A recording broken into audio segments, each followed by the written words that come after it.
So a 4-point game here as we get set to resume action in this third quarter of play. Fielded near the back of the end zone. And we will not see a return to start the half as this will be a touchback.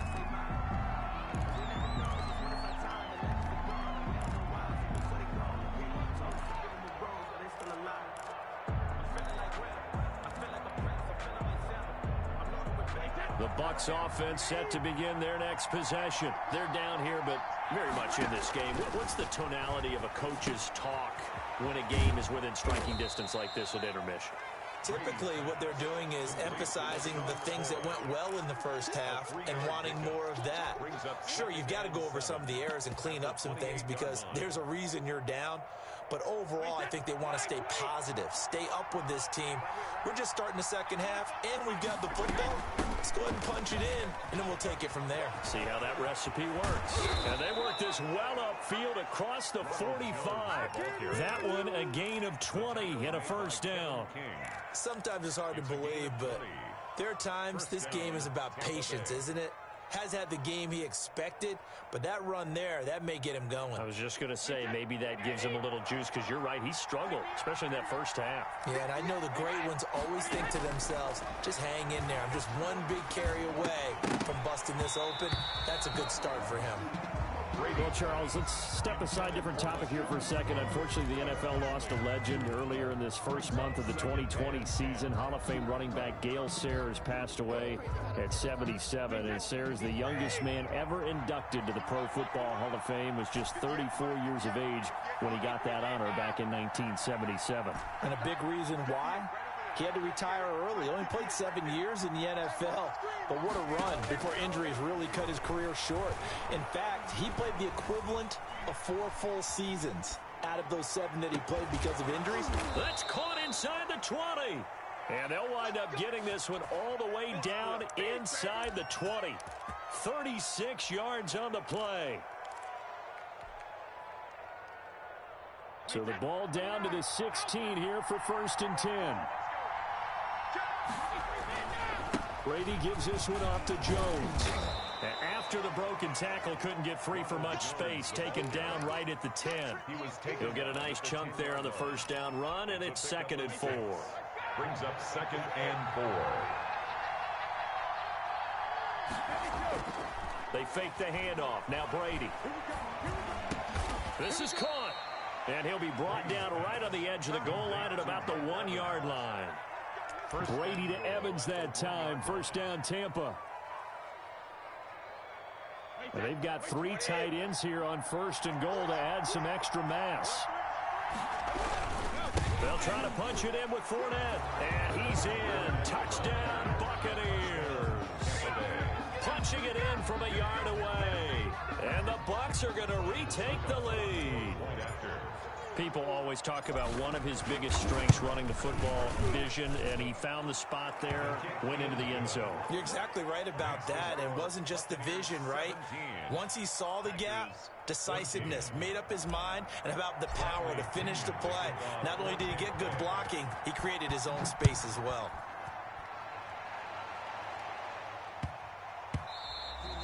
And that'll be a little too hot to handle as it will skip through the end zone for a touchback here.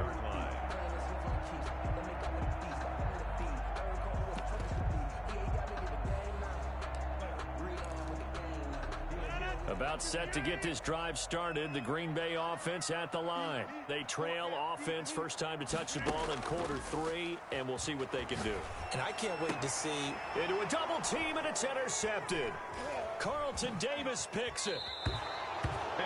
That was a really nice interception. I think it illustrates the differences between playing man and playing zone. When you're in man, all you're focused on is the receiver in front of you. But when you're in zone, you're allowed to read the quarterback's eyes and go to the ball. That's exactly what happened on that play.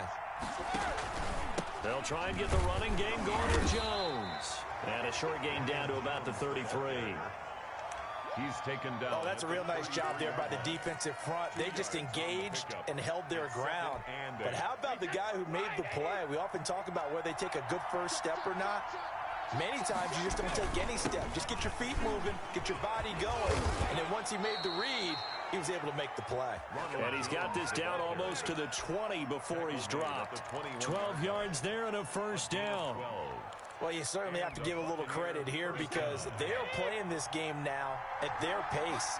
This is ball control football, sustained runs, taking their time, and making it work. His throw caught right around the 6. And they corral him just a couple yards shy of the end zone. A good gain again. That's now 31 yards combined on those last two plays.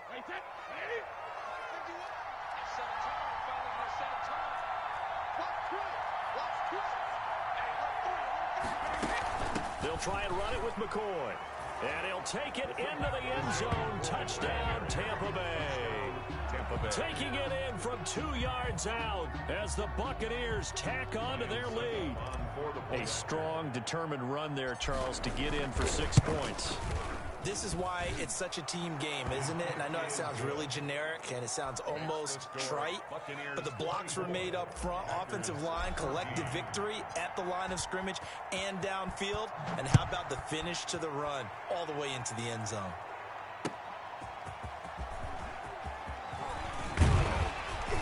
And he's up across the 25 and down at the 28. The Packers take over 1st and 10 at their own 28-yard line.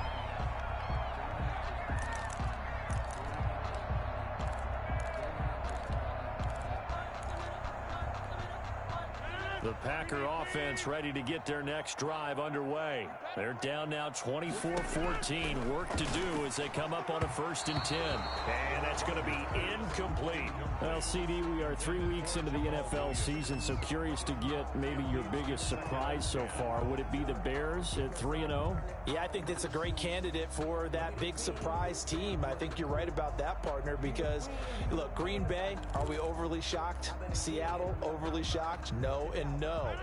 Buffalo, I thought they'd be the AFC East front runners anyway. Pittsburgh, they got Big Ben back, and they've got that great defense. But Chicago, so inconsistent on offense, especially in 2 of the first 3 games of the season. Nick Foles took over in their big win in Atlanta, and he'll probably carry them the rest of the way. Has 7 remaining unbeatens in the NFL after 3 weeks of the regular season. And incomplete as he was knocked as he threw it. And it took the ball off course. Incomplete. It's 2nd down and 10. And this should be the final play before the quarter ends. Back to the air on 2nd down. It's Rodgers. Gets this to his running back, Aaron Jones.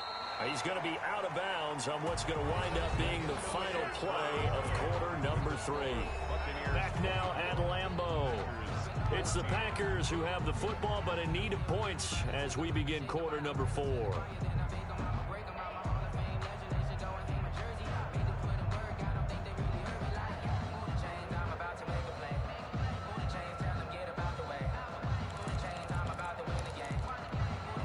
So from Buccaneer territory now, it's 1st and 10 at the 41.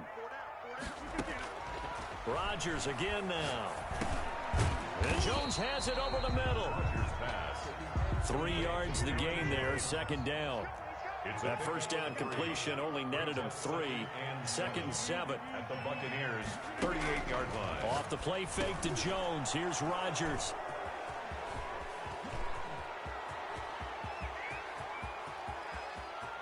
And what a return as he brings this all the way.